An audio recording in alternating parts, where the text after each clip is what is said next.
can't believe how many of you guys are here an hour into the show. Thank you all for coming to this program.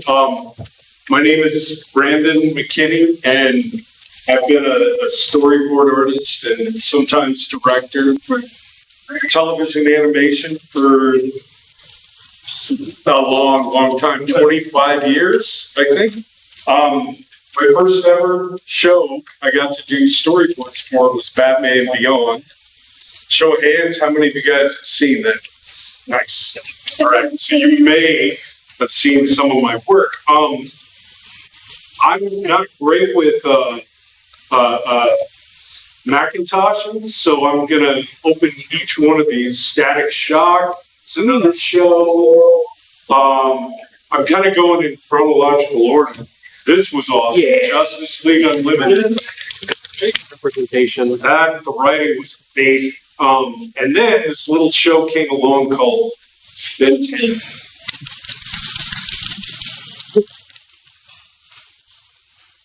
There we go. Then we had the Batman. Kind of middle of the 2000s. That was cool. A little show called Secret Saturdays. Does that sound familiar? Check it out. It was really cool.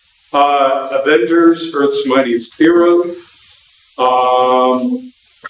And I've done a lot. If you look me up on IMDb, I guess I have a page, and there's a lot of stuff. This was one of my favorites. Brave and Bold. It's always Batman with a guest star and a short little vignette in the beginning. G.I. Joe Renegades ran for one season, maybe two, on the Hub, which existed for like 2 years. But go find it on YouTube or get the DVD. It's like A-Team meets G.I. Joe. I've done a lot of Scooby-Doo. There's a show called Mystery Incorporated that has this cool kind of angular style, and I've done a lot of the direct-to-video movies. There was one that came out maybe a year or two ago, Courage, the Cowardly Dog in Scooby-Doo. Yeah. Okay, I worked on that. There's one with Crypto, the super dog, that just got released that they were going to try to dump all the other background, and I'm glad they did. Transformers. Right? I've been really lucky to work on a bunch of shows. Hulk and Agents of Smash, another Transformers, Robots in Disguise, DC Superhero Girls, the kind of first version they did. And this was where I first got to direct some of the short episodes. And learned how to do that for $80 a day. Now we're getting into a little more recent stuff. Netflix had a Stretch Armstrong series. See if it's still there. It was really fun. They even had one episode. It's like choose your own adventure, where you could hit your remote, decide what you wanted the characters to do. Have you guys heard of Harley Quinn? What? Thank you for watching it, because you're giving me a job. I've been on since season 1, and I got to direct a few episodes as well. And it's a blast. The voice acting is amazing. The writing is brilliant. And it's just really fun. Also, how many of you guys have seen Star Trek Lower Decks on Paramount Plus? And I know all these streaming services, it's hard to keep up, right? $6 here, $10 there, $20 a month for Netflix. But this one is worth every penny. If you're at all into Star Trek, it's a really great comedic take. And then I just finished up working on season 5 of Storyboards. So season 4 is out now, so you can watch that. So Okay, I'm a little rusty. I have my outline here. I'm going to take a lot of questions in the end. So bear with me as I try to read through my folders and kind of go through. I've taught this before, but I haven't done like a legit program like this since before COVID. So I'm a tiny bit rusty. So before animation, I used to work on comic books and book illustration. The biggest point I want to make to you guys today is that drawing for storyboards and a lot of animation is very, very different than drawing for comics. With storyboards, you are not as much into the finished detail. You're just giving the characters their pose and you're composing the shots. Let me see if I can show you examples of what story, like a comic book page might look like.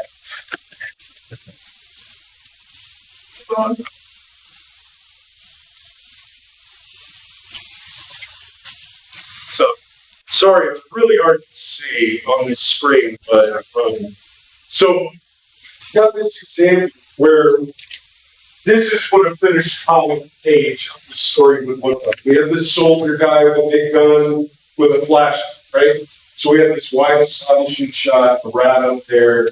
Here's our guy. Then we go over here, he's shining the flashlight on the rat, which squeals and runs away. The guy turns, big giant monster behind, right? Lots of detail, lots of shading. And then let me show you what that same story looks like as a storyboard.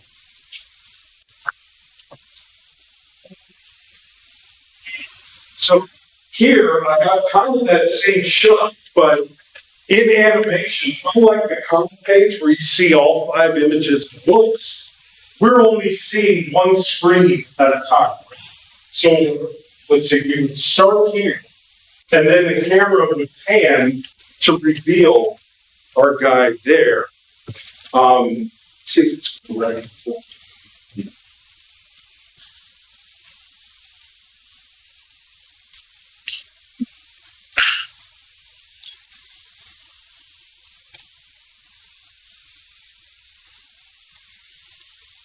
Jeez.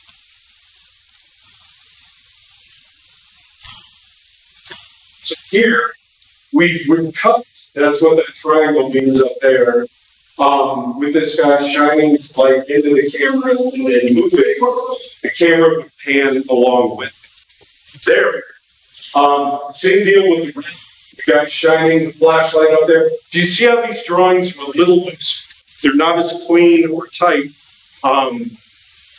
With storyboards, we're dealing more with time than we are space, right? Comic books are, you've got a page and a certain number of pages per issue.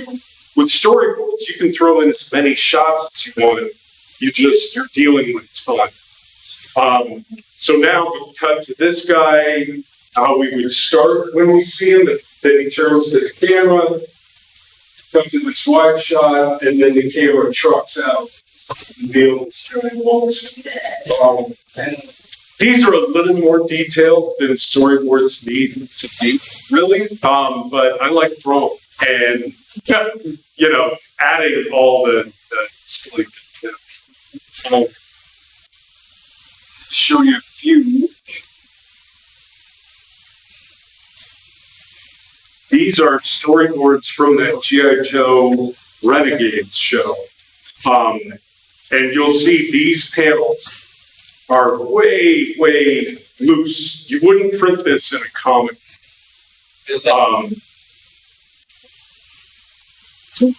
Right? Yeah, right. Take my $80. Just leave me alone. So you're just doing the lines, not much shading. I shouldn't even have put all that, costume detail in there, but just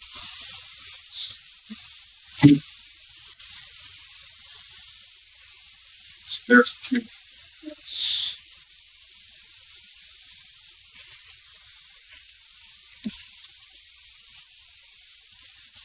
Shoot, that is.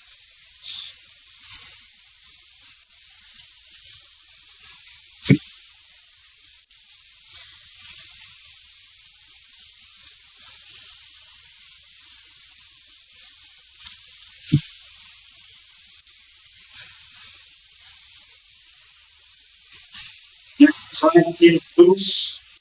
You know, it's not about finished drawing.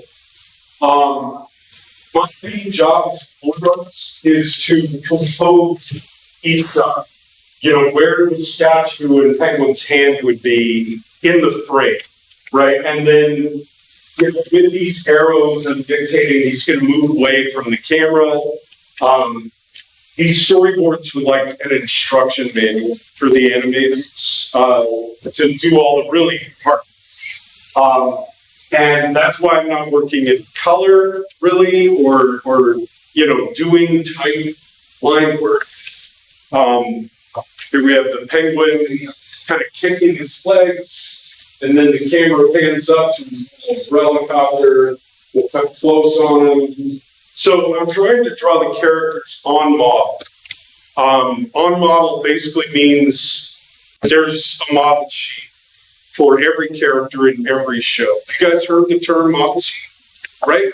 Yeah. I'm going to have an example of those tomorrow at the Storyboard program, which is jumping into the material here. We're waiting for a camera to come so I can do a drawing demo.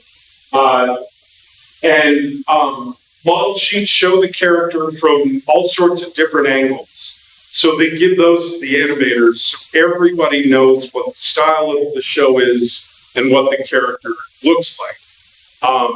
So yeah, I try to get as close to on model as possible. Batman and Robin comes in, then all of a sudden these batarangs come and cut their lines. Yeah. So these are old stories. Pencil on paper. Nobody does it. Actually, a few guys do, and they refuse to buy into the computer stuff. How many of you guys are artists by a show of hands? So most of you draw. That's awesome. How many of you only draw on pencil and paper? Okay. How many of you only draw digitally? How about both? That's everybody, right? It took me a long time, right, to go from paper and pencil to drawing onto a Cintiq tablet. Again, a show of hands, who draws on their tablet, like an iPad, or probably most. How many of you have a Cintiq? Okay, do you guys know what a Cintiq is? The kind of screen Wacom tablet. Exactly. And it took me a long time to transition from being at my drawing desk with a pencil and eraser to working. We started with Photoshop. There are tons of advantages to drawing digital. When you're doing multiple panels, here, I have to trace this and retrace it over there. And digitally, you draw it once, copy and paste it, you know, on your next panel, and it's a lot easier. Don't get a Control D. The undo button. So what I try to do is go back to drawing with pencil and paper because there is no undo button, right? You have an eraser, you have whiteout, but if you're coloring with markers, you better not screw up. There's no Control Z. So if I had to pick which one I prefer, I think for storyboards, drawing digitally is the way, right? Because you can do it loose, easy. You do a rough drawing, then you lighten it, put a new layer on it, and you can clean it up. And you can do a lot more drawings quicker. But I still try to work with pencil and paper and ink pens and markers just to, I don't know, stay old school in a way. Okay, let me show you a couple of things I learned to do. There, drawing for animation. There are ways to get better at drawing. When we start, we're kind of drawing out of our imaginations. That's great. That's what you need to do storyboards. But we also start by maybe copying our favorite artists or our favorite anime, our favorite manga. That's how I started. I grew up reading X-Men back in a long, long time ago. And I would copy the drawings out of the comics. And I showed my dad. I'm like, Dad, look at this. And he's like, great. What if you made up your own? And then I never copied again, which, I also didn't look up reference because way back in the 80s, there was no internet, there was no Google. What do you guys do when you don't know how to draw something? You go to Google Images, right? Or look it up on, what are some other resources besides Google Images? Raise your hand and I'll call them. There's like reference books and stuff that like have poses and stuff in them. That's great. Like on an internet site or a book? Like a physical book. That's excellent. Yes? I use magazines for backgrounds, but for physical like anatomy references, I use Pinterest. Pinterest? Yeah. Okay. That's great. Yeah. I'm also going to say Pinterest, but I also look up like a lot of articles. YouTube. Yes, YouTube is a great, great teaching resource. No, I don't want your internet here. Okay. Again, bear with me here, because I was going to show you guys. You guys heard of Fooly Cooley? Yeah. Insane, right? Let me backtrack a little bit. The difference between illustration. This is a promotion for the show, right? But the storyboards look a lot different. They're very loose. They're very small, and dang it, stupid Max. There we go. I just book full of them, slapped it on my scanner. That's faded part here. But I mean, these are, if you know what you're looking at, they're easy to read, but they're very, very loose. So the boards I showed you were finished boards of Batman with the Penguin and all that. These are rough, but all it's meant to do is show the composition, a little bit of the lighting, some of the acting, like you'll have multiple here, but it's the first step in the process, right? So it doesn't have to be finished and tight. Then what I was going to say was way to improve, to get better, is to draw. It doesn't matter what style you're doing, whether it's super cartoony or more kind of realistic. If you take any kind of life drawing class, whether at a community college, I don't know if they have like live models in high school classes, but in college you start to have people in costumes or nothing come in and you draw them from life. This was somebody dressed as Catwoman, somebody dressed as Wonder Woman, and this is me drawing with physical media on paper. And, I did these maybe 6 or 7 years, and, I'm old, and my drawing skill I leveled up a little bit by doing more and more life drawing. So I highly recommend, as soon as you can get into a class, doing that. So this was going to begin our live demonstration. We're still waiting on the camera, so we may not be able to do that. What this demonstrates is how we use the head as a unit of measure. Who wants to take a guess at how many heads tall the average human is. Yeah. Somewhere between 6, usually around 7, 7.5, but could be as much as 8 to 8.5 tons. That's exactly it. Anywhere from 6 to 8. Heroic proportions are considered 9, right? Like I think the Romans and Greeks, when they carved statues of heroes or gods, they were 9 heads tall, so they were gigantic. Comic books, animation, when we want to really exaggerate a super big heroic form, we'll make them 9 heads tall. This is one of many ways to construct a figure, right? Almost always, 99% of the time, we're going to start by drawing the head, and that gives us an idea about these headlights, right? From there, one way to go about is to draw this spine down to the pelvis. And you can just hold it in place with a box, draw a shape for the torso, then kind of lines and more boxes for hands, same thing with legs, and that gives you kind of a skeleton form to work.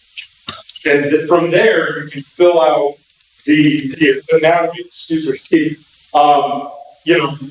you can define, are they slender, are they muscular, are they big? But this is one of many, many ways you can construct a figure. And the more you do it, the easier it'll become.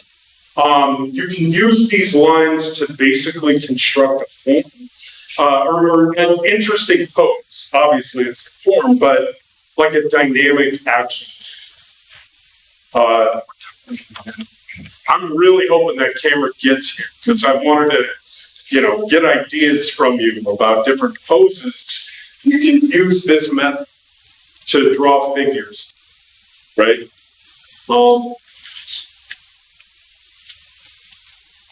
This is original, I believe, using these boxes, these 3 boxes, the head, the torso, and the pelvis. And he kind of draws them sort of 3D to show how you can just do these quick lines and still get a beautiful gesture of a form. Turn the head one way, turn the torso another, and the hips another way. Now, one of the most important lessons I learned when taking classes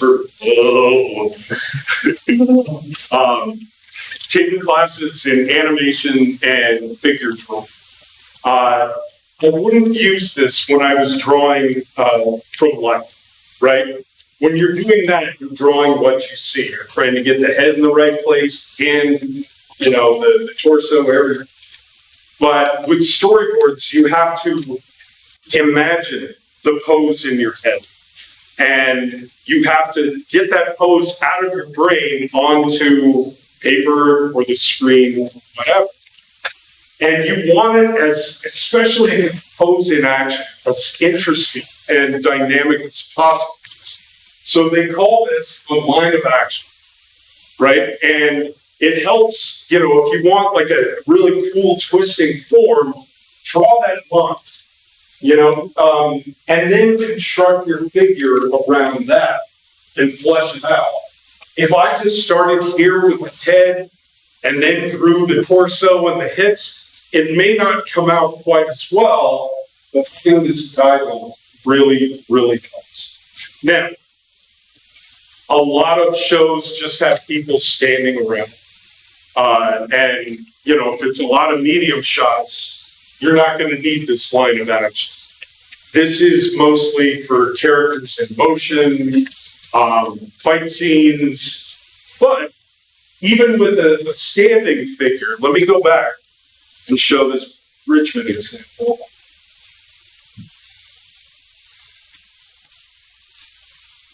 She's just standing, but there's a great sway, like almost an S curve to that form, right?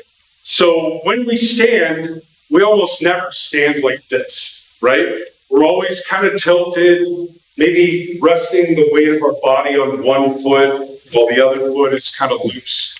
But there's a little bit of an S form to a standing. So why don't, we're gonna break for like 2 or 3 or however many minutes to get this set up, and then I'll go into more of it. Probably had more drawings in the margins than they had actual notes on the page. So you are free to draw with me what I'm drawing and just listen, or and draw your own, or you can draw your own stuff or not draw at all. But what I wanted to do was do a basic demo of how different ways to go about constructing figure. Again, boy, this is me drawing paper or pencil on paper. And if this were digital and I thought, oh, that head's really big, I lasso tool, shrink it, can't do that here. The head is basically an egg-shaped pointer on the bottom for the chin. Let's draw that spine in there. We're just going to do a standing. The pelvis is roughly 1, 2, like 2.5 heads below the head. Now we'll sketch in a loose torso. I'm just doing kind of a heroic male thing. And now I'm going to draw basic lines to hold height. Now, I used to make my classes. I used to teach storyboards and art at the Art Institute when I lived in Florida. I'd make everybody stand up and follow along. I'm not going to make you do that. But if you ever want to know if somebody is standing straight, where the wrists and the ends of your fingers line up, the wrists kind of line up with the bottom of the pelvis here. And the fingers, if they're fully extended, about halfway down your femur or your thigh. Now, typically you're not drawing a lot of people with their arms straight down, but that gives you an idea as far as proportions. So, I draw the kind of cross in the face where the eyes are going to go, and that helps us line up the nose and mouth. Here I would just, boy, there are a lot of muscles, and we don't have enough time for me to go into all. I like to draw the collarbone, kind of a straight line for the pectorals. Depending on what they're wearing, if it's superhero, they're all wearing spandex, so you can see the lines of the rib cage. Most people wear normal clothes. I'm going to draw the shoulder mass, bicep and tricep here, elbow, the forearm. When I would teach kids in libraries, I would always say, draw a chicken drumstick, where it's kind of wide on the top, skinnier at the wrist. Same thing over here. Lots of muscles in the upper leg, but we'll just kind of keep it basic. Big ovals, connect the knees. Another one of those, you can call it a drumstick or a bowling pin.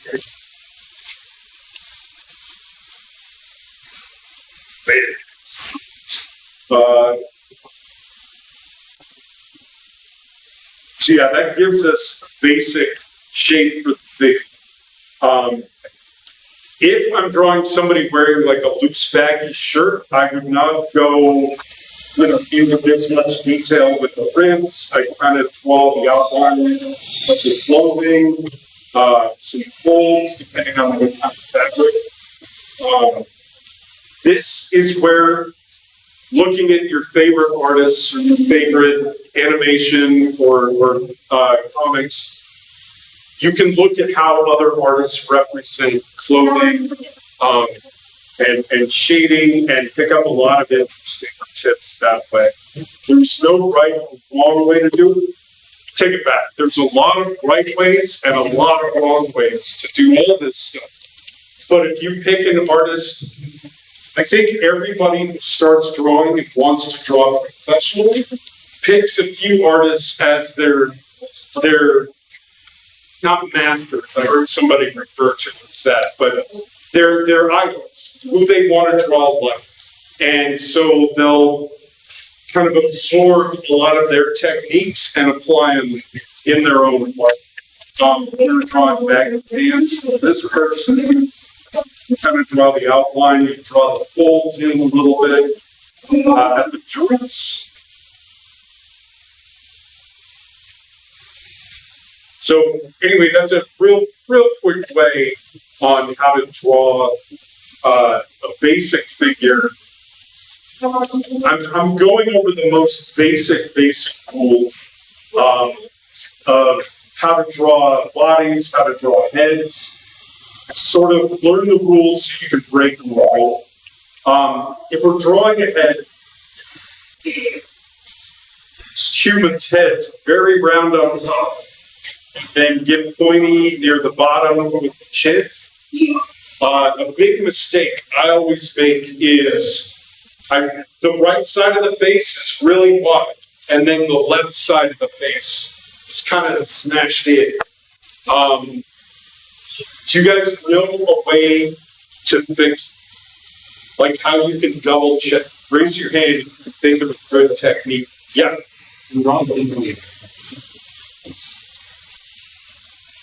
Absolutely. Digitally, you can draw half, select it, and then flip it, and then look it from there. Yep. So just drawing circle for the head, and Yep. line straight down, and I try to make it symmetrical where the head is. That's an excellent method too. Draw that circle and divide it in the middle. Okay. Any other techniques you guys can think of? Yep. Somebody does it straight up, turn. Upside down is another excellent method. Let's see how this one. It's a little long. See, I made this really wide and this very small.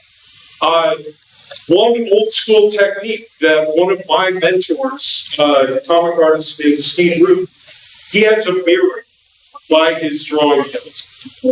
And he could use that to look in the mirror, make funny faces, and then apply those to his characters. But if you hold your drawing up to a mirror, then it'll flip it for you, and you'll see which side needs fixed. The reason why we kind of bisect the head, vertically and horizontally, the eyes are halfway, the same distance from the top of your skull to your eyes as your eyes to your chin.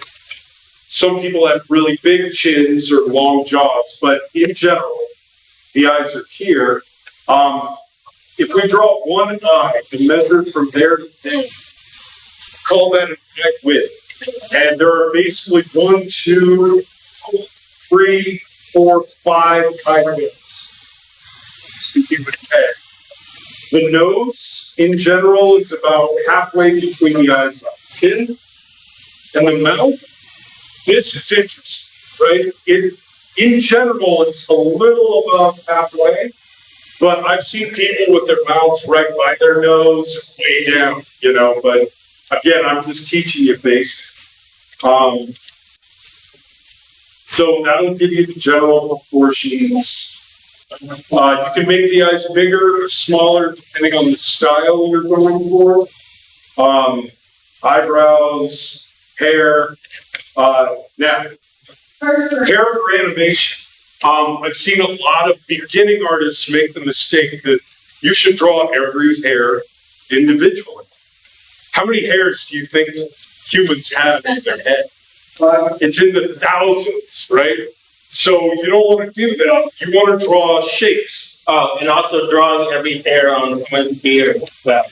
That's another one. And especially for animation, because you're not just drawing it once. You're drawing them 8, 12, 24 times per second, right? So you want to simplify as much as you can. So I know in a lot of animation, it helps to draw like clumps of hair. in the basic form you want. Now, ears, really quickly, if we look straight on, tops of the ears are right aligned with your eyebrows, and they go all the way down to nose. So that's a good measure there.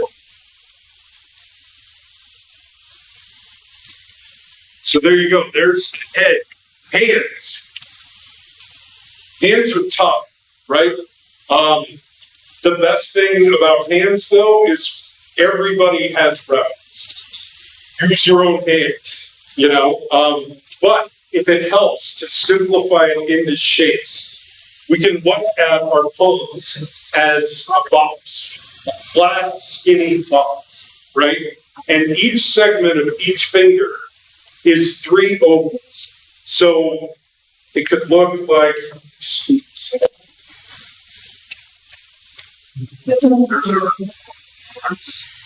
and then kind of guidelines for hands, for fingers. This is a hand. What I do when I'm drawing hands quickly is I draw the top joint of each finger first, and then kind of connect them to. Fingers overlap a lot, so that's kind of tricky to draw. Now the thumb, a lot of people think these have 3 points. The thumb only has 2, right? 1, 2, there's actually a third right here. It kind of goes in to the palm. So we draw 1, 2, and 3.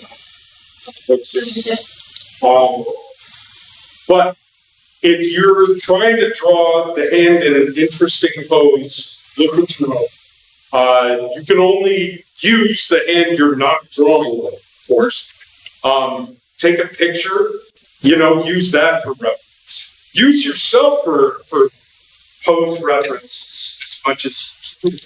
Now, there is a technique they use in life drawing classes called gesture. Who here has heard of gesture? Okay. Who wants to try to define what gesture is? Go ahead.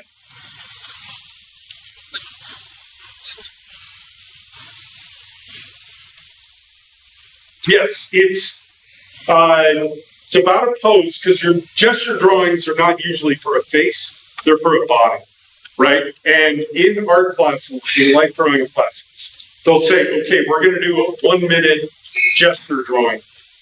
And they'll have the model hit a pose, and you literally have 1 minute, maybe 2, to sketch it as quick as you can.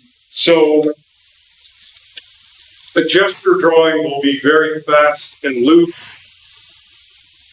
You're not worried about the details yet, you're just worried about the movement and getting everything in its right place.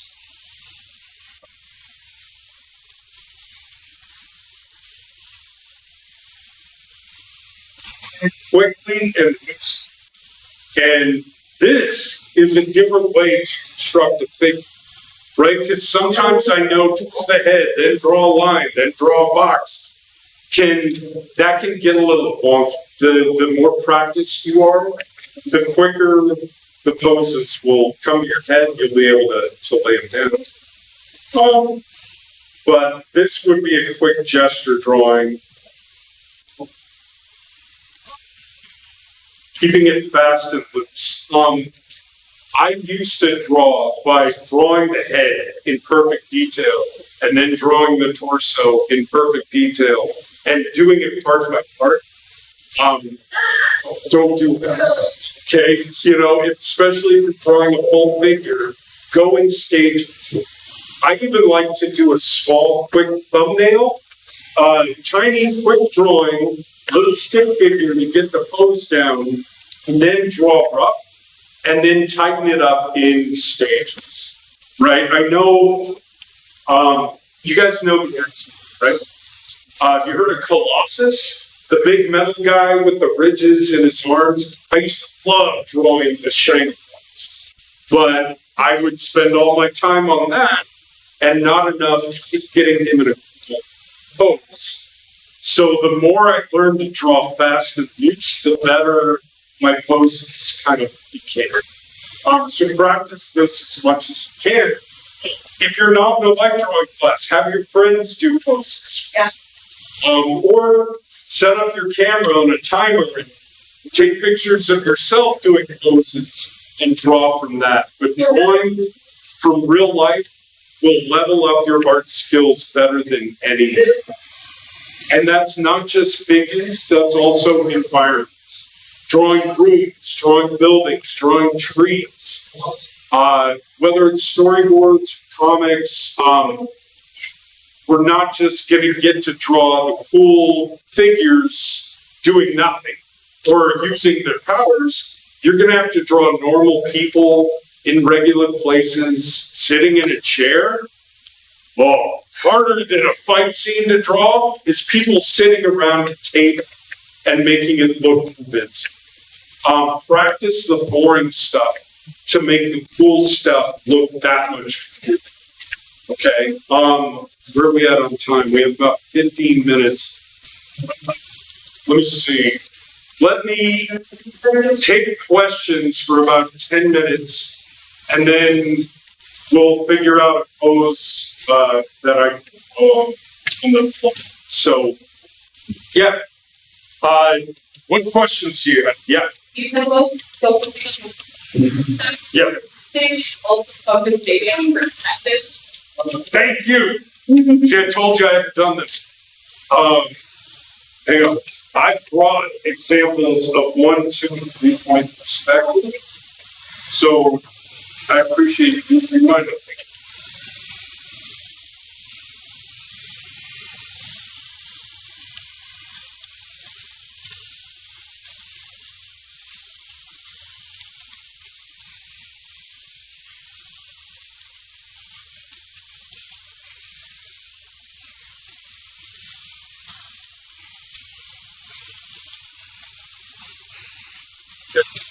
There is this artist from the early part of the 20th century, Andrew Loomis, and he has written and created a ton of art books. He did a lot of advertising illustration. He never drew comics. I think it was before comics were kind of a big thing. But he did one of my favorite lessons on how to draw multiple figures standing and sitting with the horizon line. Jesus.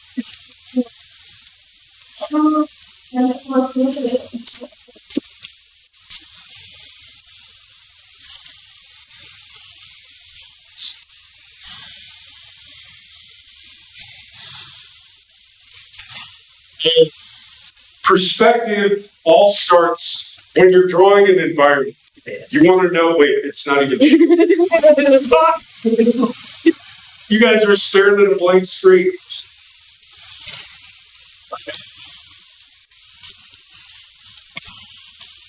Can you see this okay? This is like a desert. We have to locate where the horizon line is. Imagine you're on a boat in the ocean. It's where the sky meets the water, right? And if you know in every wide shot or medium shot or close-up where the horizon line is, you can build your perspective from that. So here is a figure standing with their, we're pretty much eye level with it. The horizon line is right in the middle. If it were an up shot, we would drop the horizon line down. If it's a down shot, we bring the horizon line up. Medium shot, eye level, medium up shot, medium down shot. Close up with the same thing. This is 3-point perspective. Give me a minute. I'm going to find where I can hear it.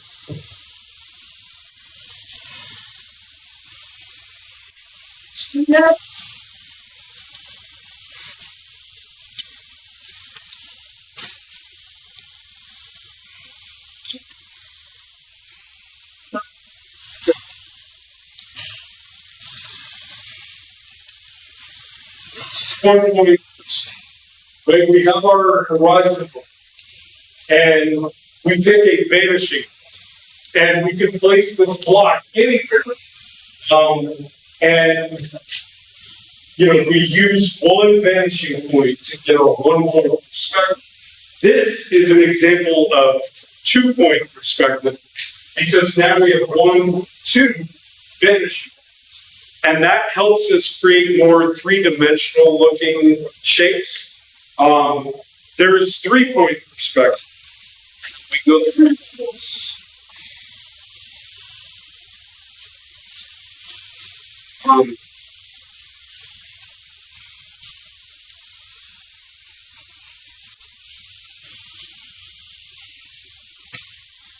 Here's an example of drawing a city scene from 1 point perspective. Imagine you're standing in the middle of an intersection and you're looking down the street, and the buildings get smaller and kind of recede as they get further away. But you see the tops and bottoms of these buildings all lead to this vanishing. 2 point perspective. Imagine you're in that intersection and instead of looking down the street, you're looking at a building and there's a street to your left and to your right.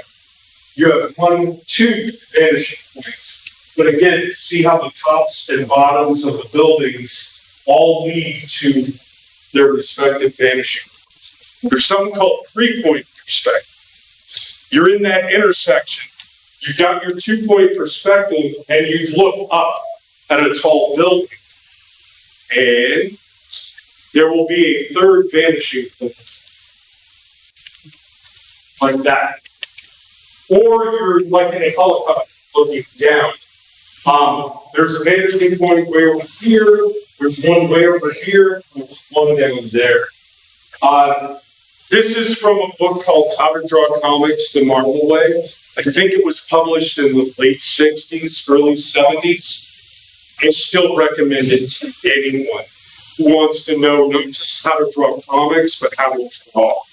They give great lessons in how to draw figures, how to draw perspective, and then how to compose a comic panel or animation. Then the last example I have is how to use perspective when drawing room. Right? This is a room in 1 point perspective. All the edges kind of leading to that vanishing point. This is a down shot of the room, and we have 1 vanishing point way over here, 1 way over there.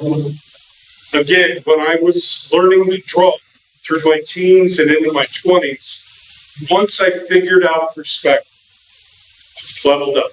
Once you can see it. So when you're taking art classes, absorb everything you can. Look at YouTube videos, look at anything that will make these ideas clear. Any other questions? Yep.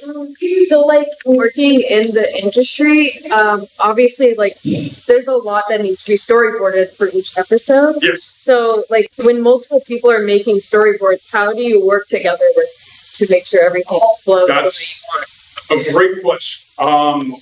So typically in TV animation, there's 1 director per episode and 3 to 4 board artists. And the director's job is to divide up the script into equal parts to give each artist. If usually the story takes place in different locations. So what they might do is say, okay, everything that takes place in the secret hideout, you give it to 1 artist. And everything that takes place up in the sky, you give to this other artist. You try to divide it that way. But occasionally everything happens in 1 spot. And so the director's job is to coordinate, you end here, and we're going to set everything up this way. They may draw an overhead map or 1 panel, so the next board artist can take it with that. I'm going to explain, that's a great question, especially for tomorrow's class and Sundays. So yeah, that's really good. If you have another question. If at first it's like undecided about whether or not they should go into comic or storyboarding, which one do you recommend they try out first? First, comics first, and then storyboards. Here's why. It's really, really, really hard to make a living doing comics. It's safe. You used to a few decades ago. Now, a lot of the big publishers pay very low, not quite living wages. And they outsource a lot of their work to countries where the American dollar goes a lot further. Animation, there are more jobs, and they are all protected under a union where you get health benefits, which, if you're a comic artist, there's no union. If you want to see a doctor, you got to enroll in a public plan or pay for your own. And when you're in your teens or 20s, who gets sick, right? I'm kidding. You should always have health insurance, but you need it more the older you get. So I started as a comic artist all through the 90s, and then in 99, Batman and Beyond. So mostly animation. I'd still do comics here and there, but the more animation I did, the more I found comics are hard to draw. You know, it's cooler because it's your work, right?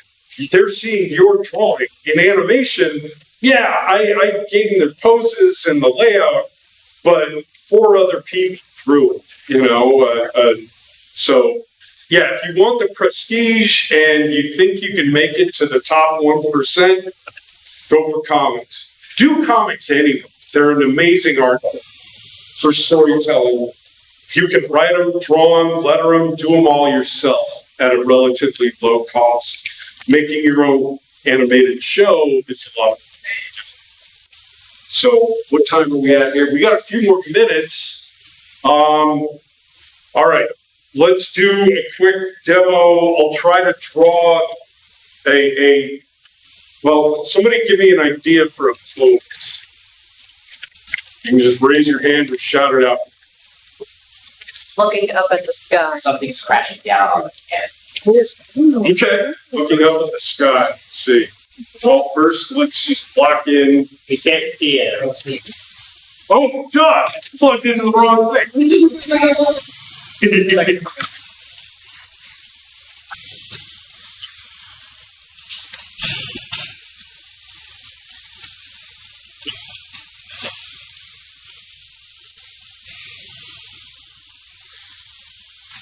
This is a big giant something. And then, so what you have to do is picture the scene in your head. And you need to practice this. You have to imagine you have a 3D mannequin in your brain that you'll pose out. Or you can look at reference books or have a friend do the pose for you. But in storyboards, you have to do a lot of drawings really fast so you don't have the luxury of referencing each and every pose. So you have to kind of make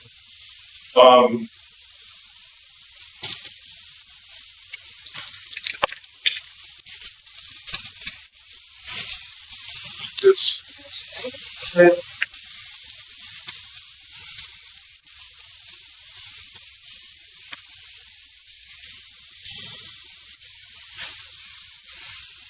So we're looking at them from each, right?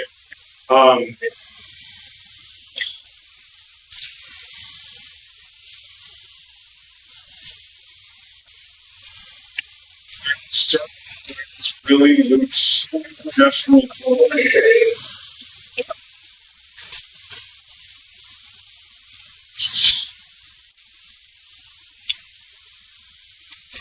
Maybe see that if they're looking straight up, you might be able to see the top of their nose. Let's flip that. And I would start by drawing the head, and the line that I would draw in the middle for the eyes, I would put way up near the top, because their chin is here. So when I'm drawing full figures in dynamic poses, I kind of like to place the hands. So all those rules I showed you, I'm breaking the heck out of. again, just the more you draw, the easier this stuff gets. And actually, it never gets easy. It's just easier.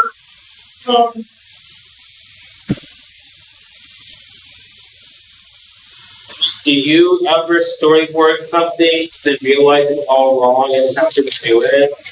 No, and here's why. Mostly from years of experience, and it's the director's job to tell you how to fix it. They wouldn't have hired you if you were going to do storyboards all along from the jump. I mean, you realize when you fix it before you show it to all. Yes. So I'll do a rough version of my section show and look over it before I submit it, and try to be my own director and correct my mistakes. But the first thing I do before I do anything is thumbnail each and every shot.